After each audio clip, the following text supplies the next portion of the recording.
Hello students, a very good afternoon.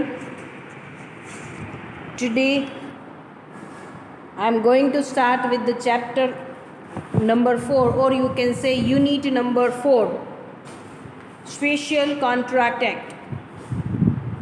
આપણે લોકોએ business લોના સિલેબસની અંદર 5 યુનિટ્સ છે, એની અંદર ફર્સ્ટ યુનિટ આપણે લોકોએ સ્ટાર્ટ કર્યું હતું, unit number 2 and unit number 3 contract act. સિલેબસમાં ટોટલ 5 યુનિટ છે. ફર્સ્ટ યુનિટ હતું એ ઇન્ડિયન કોન્સ્ટિટ્યુશન્સ છે. સેકન્ડ યુનિટ આપણે contract act 1, third unit contract act 2, fourth unit હતું આપણું indemnity and guarantee, contract of indemnity and guarantee, contract of bailment અને pledge. અને યુનિટ 5ની અંદર આપણે સ્પેશિયલ કોન્ટ્રાક્ટ એક્ટ પાછો છે, that is the contract of agency. આ 5 યુનિટનો આપણો સિલેબસ બિઝનેસ લોનો છે. We have finish up with the unit 2 and unit 3 contract act. General contract એક્ટના 12 ચેપ્ટર આપણે લોકોએ જોઈ લીધા છે. ફર્સ્ટ ચેપ્ટર આપણે યુનિટ 2 અને 3 આ બંનેની અંદર થઈ અને 12 ચેપ્ટર થતા હતા. એ 12 ચેપ્ટર આપણે જોયા છે. Nature of a contract, offer and acceptance, chapter number 3 consideration, chapter number 4 capacity of party, chapter number 5 free consent, chapter number 6 legality of object, chapter number 7 void agreement, chapter number 8 contingent contract, chapter number 9 performance of a contract, chapter number 10 discharge of a contract, chapter 11 આપણે બાકી રાખ્યું છે કારણ કે મેં વાત કરી હતી તમને લોકોને કે once we finish up with the general contract act and the special contract act, પછી જ તમને ચેપ્ટર નંબર 11માં વધારે ક્લેરિટી આવશે. So remedies for the breach of contract એક જ ચેપ્ટર આપણું પેન્ડિંગ છે. અને લાસ્ટ આપણે લોકોએ જોયું હતું that is the quasi contract, chapter number 12. આ ચેપ્ટર 12 આપણે કમ્પ્લીટ કર્યું. That means we have finish up our unit 2 and unit 3 respectively. Unit 2 અને યુનિટ 3 આપણે અહીંયા કમ્પ્લીટ કરી દીધું છે. ક્લિયર? હવે let's we start with the unit number 4. Unit number 4 છે, it's related with the special contract act. મેં તમને કીધું જ હતું કે પહેલાં તમને જનરલ કોન્ટ્રાક્ટ એક્ટ આવડશે, કોન્ટ્રાક્ટ એટલે શું આવડશે, કોન્ટ્રાક્ટના ફેઝિસ આવડશે કે કોન્ટ્રાક્ટનું ફોર્મેશન કેવી રીતના થશે, પરફોર્મન્સ કેવી રીતના થશે, કોન્ટ્રાક્ટ કેવી રીતના ડિસ્ચાર્જ થશે, એ ફેઝિસ આવડી જશે. In short, once you get clarity on the term contract, પછી જ તમને જનરલ કોન્ટ્રાક્ટ આવડશે, પછી જ તમને સ્પેશિયલ કોન્ટ્રાક્ટ ઉપર ક્લેરિટી આવશે. એટલે હવે આપણે યુનિટ નંબર 4 સ્ટાર્ટ કરીએ છીએ. Unit number 4 consist 2 chapter. આની અંદર 2 ચેપ્ટર છે, કોન્ટ્રાક્ટ ઓફ ઇન્ડેમનિટી અને ગેરંટી, એ એક ચેપ્ટર છે. બીજું ચેપ્ટર છે તમારું બેલમેન્ટ એન્ડ પ્લેજ. ક્લિયર? આ યુનિટ 4 કમ્પ્લીટ થઈ જશે, then we will start with the unit number 5.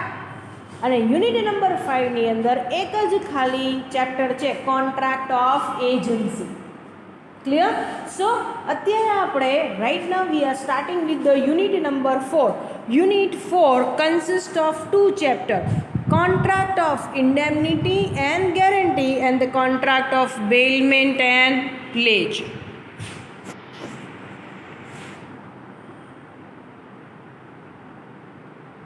અત્યારે આપણે યુનિટ 4ના 2 ચેપ્ટર છે, contract of indemnity and guarantee અને બીજું બેલમેન્ટ અને પ્લેજ. એમાંથી અત્યારે આપણે પહેલું ચેપ્ટર સ્ટાર્ટ કરીએ છીએ, કોન્ટ્રાક્ટ ઓફ ઇન્ડેમનિટી અને કોન્ટ્રાક્ટ ઓફ ગેરંટી. પહેલાં આખો ઇન્ડેમનિટીનો કન્સેપ્ટ આવી જશે, પછી તમારે આવશે contract of guarantee. Clear? So unit 4 again try to understand that. Unit 4 એની અંદર છે 2 chapter, contract of indemnity and guarantee અને બીજું આવશે ચેપ્ટર નંબર 2 બેલમેન્ટ અને પ્લેજ. આપણે અત્યારે પહેલું ચેપ્ટર સ્ટાર્ટ કરીએ છીએ, contract of indemnity and guarantee. આ ચેપ્ટર પાછું બે ભાગમાં વહેંચાયેલું છે. કોન્ટ્રાક્ટ ઓફ ઇન્ડેમનિટી અલગ છે અને કોન્ટ્રાક્ટ ઓફ ગેરંટી પણ અલગ છે. એવી જ રીતના ચેપ્ટર નંબર 2 પણ બે પાર્ટમાં ડિવાઈડ થયેલું છે, કોન્ટ્રાક્ટ ઓફ બેલમેન્ટ અને પ્લેજ. સો ઇન શોર્ટ યાદ રાખજો આટલી વસ્તુ કે in a unit 4 you need to study 4 different main topics. First છે કોન્ટ્રાક્ટ ઓફ ઇન્ડેમનિટી. ટૂંકમાં યુનિટ 4માં તમારે આમ જોવા જાઓ તો 4 પ્રકારના કોન્ટ્રાક્ટ ભણવાના છે. Contract of indemnity, contract of guarantee, contract of bailment અને કોન્ટ્રાક્ટ ઓફ પ્લેજ. ડન? ચલો, let's start with the contract of indemnity. Indemnity contract આપણે સમજીએ છીએ. So first topic is the introduction and definition to the contract of indemnity. હવે પહેલું જ વસ્તુ કે what do you mean by indemnity. ઇન્ડેમનિટીનો મતલબ શું થાય? Indemnity means to give a security or to protect someone, two ensure someone, clear, to insure someone. So insurance, અહીંયા તમને કોક શ્યોરિટી એટલે કે તમને કોક કંઈક પ્રોટેક્શન્સ આપે છે. To indemnify means to protect. કાલ સવારે તમને કોઈ નુકસાન જશે તો હું તમને પ્રોટેક્ટ કરીશ. તો પ્રોટેક્શન જે આપે છે એને કહેવામાં આવે છે કોન્ટ્રાક્ટ ઓફ ઇન્ડેમનિટી. હવે contract of indemnity it's a contingent contract. Chapter number 8માં આપણે કન્ટિન્જન્ટ કોન્ટ્રાક્ટ ભણેલા હતા, ત્યારે પણ આપણે વાત કરેલી હતી contingent contracts are valid, wager agreements valid નથી.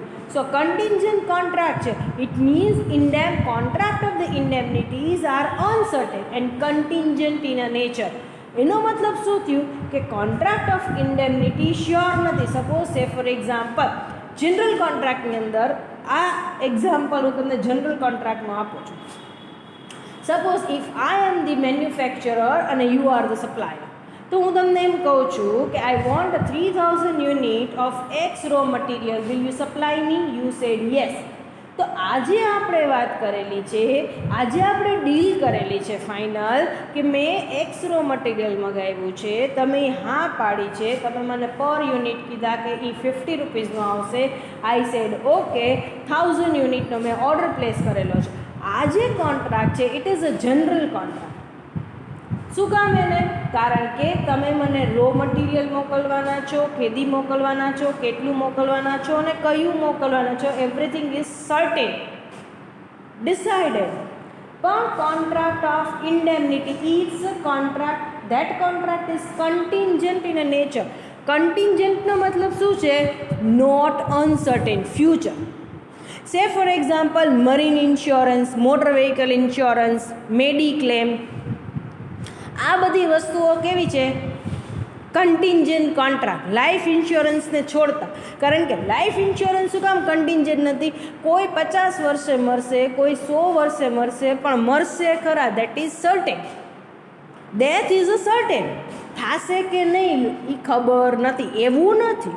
હા, મોટર વ્હીકલ એક્ટની અંદર સપોઝ મોટર વ્હીકલ ઇન્સ્યોરન્સ લીધો છે, સપોઝ તમે ધરતી હોન્ડામાંથી એક્ટિવા છોડાવ્યું, એક્ટિવા માટે તમને એને ઇન્સ્યોરન્સ ઓફર કર્યો અને you took up with the insurance કે ભાઈ ચલો લઈ લીધો છે ઇન્સ્યોરન્સ, ફાઇન.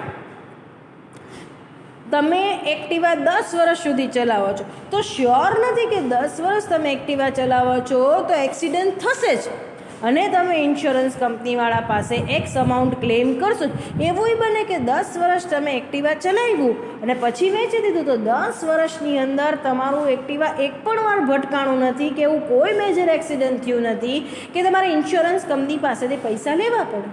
સપોઝ મેં મારો મેડિક્લેમ ઉતરાવ્યો છે, તો કદાચ એવું બને લાઈફ ટાઈમમાં ગમે હું જીવું છું ત્યાં સુધી મને ક્યારેય બાયપાસ કે કોઈ એન્જિયોગ્રાફી કે કોઈ એવું મેજર હોસ્પિટલાઇઝેશન નથી આવતું, પણ કદાચ આવે તો એટલા માટે મેં અનસર્ટેનિટી છે, એટલા માટે મેં આ કોન્ટ્રાક્ટ લીધેલો છે. અને whenever I take up the contract. જ્યારે હું કોન્ટ્રાક્ટ ફોર્મ કરું છું, the things are uncertain to both the party. હું મેડિક્લેમ લઉં છું સપોઝ HDFCમાંથી, તો નથી મને ખબર કે મને હોસ્પિટલાઇઝેશન એવું મેજર આવશે કે નહીં. નથી તો HDFC બેંકવાળા જ્યારે મને ઇન્સ્યોરન્સ આપે છે ત્યારે એને નથી ખબર કે આ ક્લાયન્ટને અમારે કેટલી વાર કેટલા રૂપિયા આપવા પડશે. જો કોઈ તબિયત ખરાબ થશે કે કોઈ એવી મોટી બીમારી આવશે અને હોસ્પિટલાઇઝેશન આવશે તો ઇન્સ્યોરન્સવાળા તમને પૈસા આપશે, નહીંતર પ્રીમિયમ લેપ્સ જશે. જ્યારે તમે ઇન્સ્યોરન્સ લ્યો છો ત્યારે તમને નથી ખબર ને સામેવાળી પાર્ટી ઇન્સ્યોરન્સ કંપનીને પણ નથી ખબર કે ભાઈ આ વસ્તુ આવશે કે આ વસ્તુ બનશે કે નહીં. So contract of indemnity are contingent contract. Contingent in nature, that means uncertain. તમને ખબર નથી કે થશે કે નહીં થાય. ક્લિયર? સપોઝ મેં અહીંયાથી શિપમેન્ટ કર્યું. If I am doing the business of import and export, તો મેં અહીંયાથી શિપમેન્ટ આફ્રિકા મોકલ્યું અને એમાં મેં હેન્ડીક્રાફ્ટની પ્રોડક્ટ મોકલી. શિપમેન્ટ જાય છે, બરાબર છે, તો મને નથી ખબર કે દરિયામાં કાલ સવારે તોફાન આવશે, મારું શિપમેન્ટ વોયા ડૂબી જશે કે પાછું આવશે કે ત્યાં પહોંચશે, કાંઈ ખબર નથી. એટલે ઇન્સ્યોરન્સ કંપની, હું જ્યારે મરીન ઇન્સ્યોરન્સ લઈશ ત્યારે એને પણ ખબર નથી. પણ હું શું કામ એને ઇન્સ્યોરન્સ લઉં છું? For my protection. કે if I loss my ship, then in that particular case insurance company will protect me. જો કદાચ કાલ સવારે દરિયામાં તોફાન બોફાન આવે અને મારી શિપમેન્ટ ડૂબી જાય છે તો મારું શિપ નથી મળતું કે કાંઈ ખોવાઈ જાય છે, ગોટે ચડે છે, ડૂબી જાય છે, માલ ડેમેજ થાય, કાંઈ પણ થાય છે તો એ રૂપિયા મને મરીન ઇન્સ્યોરન્સવાળા આપશે. કદાચ એવું બને કે શિપમેન્ટ ત્યાં, મેં જે શિપમેન્ટ માટેનું ઇન્સ્યોરન્સ લીધું છે ત્યાં ને ત્યાં શિપમેન્ટ થઈ જાય, કોઈ પ્રોબ્લેમ આવે નહીં. 1 મહિના પછી અહીંયાથી આજે નીકળ્યું છે આફ્રિકા, 1 મહિના પછી સક્સેસફુલી સેફલી પહોંચી પણ જશે, તો ઇન્સ્યોરન્સ કંપનીવાળા મને પૈસા આપશે નહીં. સો કોન્ટ્રાક્ટ ઓફ ઇન્ડેમનિટીનો મતલબ શું છે? ટુ ઇન્ડેમનિફાય કરવું, it means to protect someone. તમે અહીંયા કોઈકને લોસમાંથી પ્રોટેક્ટ કરવા માટેની પ્રોમિસ આપો છો. આને કહેવામાં આવે છે કોન્ટ્રાક્ટ ઓફ ઇન્ડેમનિટી. સો ઇન્ડેમનિટીનો મતલબ જ થાય છે to protect or to give a security. So meaning સમજો, a contract where one party promises to save other from any loss cause to him by the conduct of the promisor himself or by any other person by the conduct of promisor himself. એનો મતલબ શું થશે કે સે for example, મારું એક godown છે, મારા ગોડાઉનની અંદર જ હું ઇલેક્ટ્રિસિટીનું કામ હું જ ખુદ કરું છું, બરાબર છે. કંઈક વાયરિંગમાં કંઈક ઇસ્યુ આવ્યો તો તમે લઈને ફરી એને મેં કીધું લાવો ને આમાં ઇલેક્ટ્રિશિયનને ક્યાં બોલાવો, હું જરાક ટ્રાય કરું, થઈ જાય તો. ભાઈ ટ્રાય કરવામાં આગ લાગી, ગોડાઉનનો માલ ડિસ્ટ્રોય થઈ ગયો, તો મને ફાયર ઇન્સ્યોરન્સ હશે તો ફાયર ઇન્સ્યોરન્સવાળા મને પૈસા આપશે. એમ નહીં કે બીજાથી નુકસાન થશે તો નુકસાન ટૂંકમાં મારા માલનું થયું, મારાથી થયું કે બીજાથી થયું, માલનું નુકસાન થયું એનો ફાયર ઇન્સ્યોરન્સ છે. એટલે ઇન્સ્યોરન્સ કંપની વિલ કમ્પેન્સેટ, એ મને પૈસા આપશે. Clear? So contract, indemnity contract કેવો છે? Where the one party promises to save another party from any loss. એક પાર્ટી બીજી પાર્ટીને પ્રોમિસ કરે છે કે કાલ સવારે જો કોઈ નુકસાન થશે તો I M there to protect you, હું તમને પ્રોટેક્શન્સ આપીશ. તમે અહીંયા સપોઝ HDFC બેંકથી મેડિક્લેમ લ્યો છો તો HDFC બેંક તમને પ્રોટેક્શન આપે છે, promises to protect you from any loss. કે કાલ સવારે હોસ્પિટલાઇઝેશન આવે, એન્જિયોગ્રાફી, એન્જિયોપ્લાસ્ટી કરાવવાનું થાય, 5 લાખનો ખર્ચો થશે તો અમે તમને પૈસા આપશું. ક્લિયર? સો કોન્ટ્રાક્ટ ઓફ ઇન્ડેમનિટીની અંદર 2 પાર્ટી હશે, પ્રોમિસર અને પ્રોમિસી. આગળ આપણે જોશું ઇન્ડેમનીફાયર અને ઇન્ડેમની હોલ્ડર, આવી 2 પાર્ટી છે. સો ઇન શોર્ટ અત્યાર સુધીના આપણા જનરલ કોન્ટ્રાક્ટની અંદર જોતા હતા એમાં જ એવી જ રીતના ઓફરર, ઓફરી, પ્રોમિસર, પ્રોમિસી એ હતા. એવી જ રીતના કોન્ટ્રાક્ટ ઓફ ઇન્ડેમનિટીમાં પણ 2 પાર્ટી હશે. One party promises to save another party from loss એક પાર્ટી બીજી પાર્ટીને પ્રોમિસ આપે છે કે કાલ સવારે તમારે કંઈ નુકસાન થશે તો હું તમને લોકોને પ્રોટેક્શન્સ પ્રોટેક્ટ કરીશ, સિક્યોરિટી આપીશ, નુકસાન તમારું કમ્પેન્સેટ કરીશ. પછી એ નુકસાન ખુદ પ્રોમિસરથી થયું હોય કે બીજી પાર્ટીથી થયું, પણ it means if there is a loss there is contract of indemnity. જો લોસ થશે તો પછી કોન્ટ્રાક્ટ ઓફ ઇન્ડેમનિટી એક્સરસાઇઝ થશે. ક્લિયર? હવે say for example, if I am the heart patient, મને બ્લડ મીન્સ હાઇપરટેન્શન્સ, બીપીના અંતે બધા ઇસ્યુ છે, મેં મારો ઇન્સ્યોરન્સ લઈ લીધો મેડિક્લેમ HDFC બેંકથી કે કદાચ એટેક આવે તો ઘણા ચાન્સીસ છે, વેઇટ છે, આ છે, પણ છતાં હું આખો દિવસ જંક ફૂડ ખાઉં છું, તો HDFC બેંકવાળા મને ઘરે આવીને કંઈ ટોકશે કે તમે જંક ફૂડ ખાઓ છો, તમને ડૉક્ટર ના પાડી છે, છતાં એટેક આવશે તો અમે પૈસા નહીં આપી? ના. પછી મારી બેદરકારીને લીધે એટેક આવે કે કોઈ પણ વસ્તુને લીધે નેચરલી કાંઈ એવું થાય, પણ ટૂંકમાં in short they have to protect me. Loss ગયો છે તો પ્રોટેક્શન્સ કોન્ટ્રાક્ટ ઓફ ઇન્ડેમનિટીમાં મળશે. સો એટલી વસ્તુ યાદ રાખવાનો, લોસ ગયો છે તો પ્રોટેક્શન મળશે. પછી લોસ પ્રોમિસર હિમસેલ્ફના કંડક્ટથી થયો છે કે બીજી પાર્ટીથી એ જોવાનું નથી, but if there is loss there is protection. તમને ખબર છે ને, ઘણી બધી વાર ઇન્સ્યોરન્સ પકાવવા માટે લોકો કાંઈક ને કાંઈક તૂત કરતા હોય છે, એ વસ્તુ છે. Clear? Now the essential element of contract of indemnity શું કહે છે? ક્યાં તમે એમ કહી શકો કે ભાઈ આ કોન્ટ્રાક્ટ ઓફ ઇન્ડેમનિટી છે, તો કે first there must be the loss. If there is a loss, if the party actually sustain a loss, then and then contract of indemnity come into an existence. Suppose મેં motor vehicle insurance લીધો છે, મારા એક્ટિવાનો મેં insurance લીધો છે, પણ 10 વર્ષ થઈ ગયા, હું પ્રીમિયમ દર વર્ષે ભરું છું 1000 રૂપિયા. 10 વર્ષ થઈ ગયા, એક્ટિવા ક્યાંય ભટકાણું નથી. હવે મેં એક્ટિવા વેચી દીધું, તો હું થોડી ઇન્સ્યોરન્સ કંપનીવાળા પાસે જઈશ કે મેં તમને 1,000 રૂપિયા લેખે 10 વર્ષ 10,000 રૂપિયા પ્રીમિયમ ભર્યું છે, એક્ટિવા એકેવાર ભટકાણું નથી, લાવો મારા પ્રીમિયમના પૈસા પાછા. ના. If there is a loss, હા ભટકાણું હોત તો એ મને રૂપિયા આપત, પણ જો if there is a loss તો જ contract of indemnity come into an existence. Performance એનું તો જ એક્ઝિસ્ટન્સમાં આવશે, નહીતર નહીં. The loss must be caused by either promisor or any other person. મેં તમને હમણાં જ વાત કરી, લોસ છે તો contract of indemnity will come into an existence. પછી લોસ તમારાથી ગયો છે કે થર્ડ પાર્ટીથી ગયો છે એ જોવાનું નથી, but if there is a loss તો તમને પ્રોટેક્શન મળશે. Indemnifier is liable only for loss. હવે અહીંયા જેમ મેં તમને પહેલાં કીધું હતું કે ભાઈ આની અંદર 2 પાર્ટી હોય છે કોન્ટ્રાક્ટ ઓફ ઇન્ડેમનિટીની અંદર, બરાબર છે? જેમ મેં તમને કીધું, ઓફરર, ઓફરી, પ્રોમિસર, પ્રોમિસી અત્યાર સુધી જોતા હતા એ જ રીતના. જો party to the contract of indemnity, indemnifier અને ઇન્ડેમની હોલ્ડર. ઇન્ડેમનિફાયર કોણ છે? The person who promise to pay. જે વ્યક્તિ પ્રોમિસ કરે છે કે લોસ થશે તો અમે તમને કમ્પેન્સેટ કરશું, એ જે પ્રોમિસ કરનારી વ્યક્તિ છે, પાર્ટી છે, એને કહેવાય છે indemnifier. And indemnity holder, the person to whom you need to protect. તમે જેને પ્રોટેક્ટ કરો છો એને કહેવામાં આવે છે ઇન્ડેમની હોલ્ડર.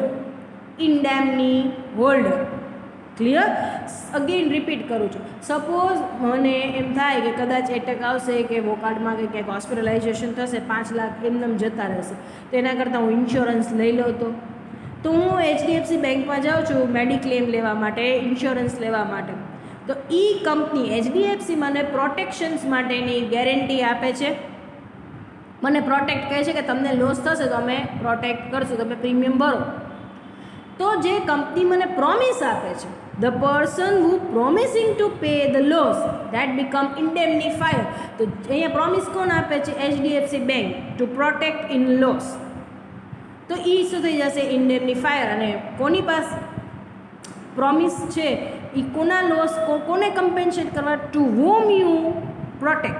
તમે જેને પ્રોટેક્ટ કરો છો એ પાર્ટી કોણ થઈ જશે? ઇન્ડેમની હોલ્ડર. પ્રોમિસ પ્રોટેક્શન્સ કોની પાસે છે? મારી પાસે. તો I am the indemnity holder. Clear? તો તો અહીંયા શું કહેવામાં આવે છે? Indemnifier is liable only for a loss. It means if there is a loss then and then the party is liable for loss, otherwise no.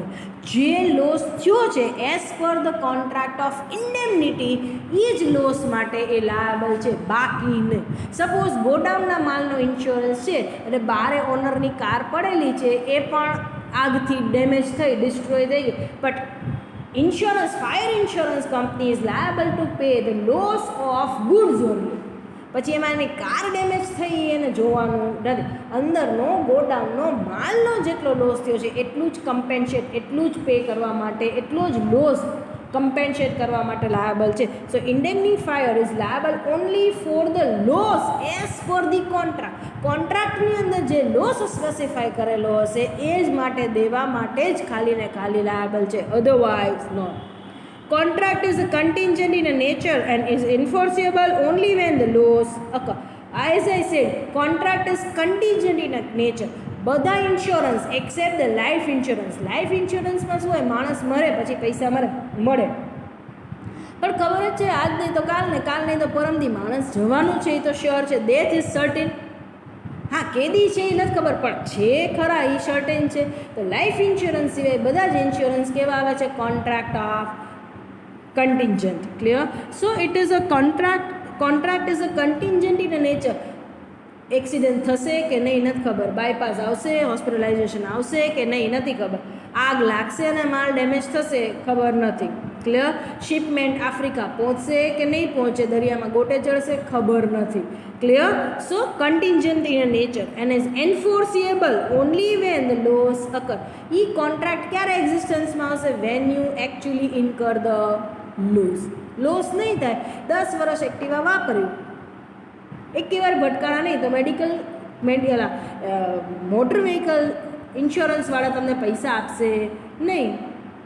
તમારો insurance અહીંયા પૂરો થઈ ગયો, લેપ્સ થઈ ગયો, પ્રીમિયમ ગયા ખાતે. ક્લિયર?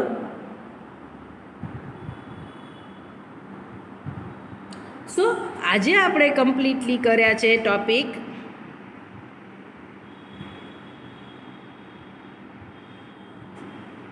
આજે આપણે જે ટોપિક્સ કમ્પ્લીટ કર્યા છે એ ટોપિક આપણા બેઝિક ટોપિક છે કોન્ટ્રાક્ટ ઓફ ઇન્ડેમનિટીના. એની અંદર આપણે 3 ટોપિક જોયા છે.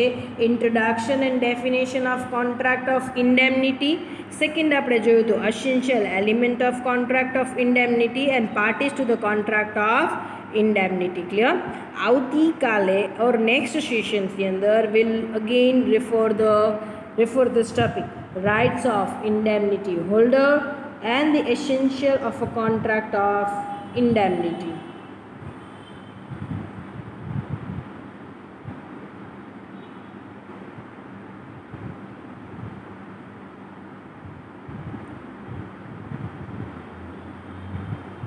Thank you so much for this video.